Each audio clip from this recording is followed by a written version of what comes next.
ကိုပိုင်နာဘာမှမရှိဘူးဆိုတဲ့စကားရဲ့အလုံးကိုထားခဲ့ပြီးတော့သွားရမယ်ဆိုတဲ့စကားရဲ့ကိုဆက်ပြီးတော့တွေး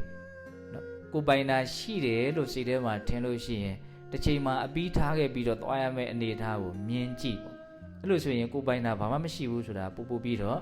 ထင်ရှားလာမယ်ပေါ့နော်ဘုန်းတော်ကအကုန်လုံးကိုပါတော့အခိုက်အတန့်လေးပဲတွေ့ရယုံကြုံရယုံလေးပါပဲဟုတ်လားကိုပိုင်တယ်လို့လှုပ်ထားတဲ့အရာလဲသူများလာပြီးတော့မတရားသဖြင့်လူမယူယုံလေးလောက်ပါပဲဟုတ်လားတော်တော်မှအခက်မသိရင်လူယူလဲခံရတာပဲဟုတ်တယ်မဟုတ်လား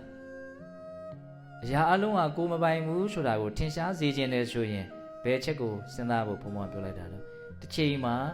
အပြီးစွန့်ပြီးတော့ထားခဲ့ပြီးတော့သွားရမယ့်အနေအထားကိုမြင်ကြည့်လိုက်ပါအဲ့ဒါဆိုရင်ကိုမပိုင်ဘူးဆိုတာဘာတော့ထင်ရှားတယ်ဘုံကအသေးစိတ်ကလေးတော့ပြောရင်လည်းဒါပေမဲ့အချိန်တိုလေးတွင်မှာပြောတာဆိုတော့နီလန်လေးဒီလောက်ပဲဘုံဘုံပြောလိုက်ပြီပေါ့နော်တစ်ချိန်မှာထားခဲ့ရမယ့်ကိစ္စကိုသာပဲနေစဉ်းစားမပိုင်ဘူးဆိုတာထင်ရှားလိမ့်မယ်ပေါ့ဒါကိုပြောနေတာဟုတ်လား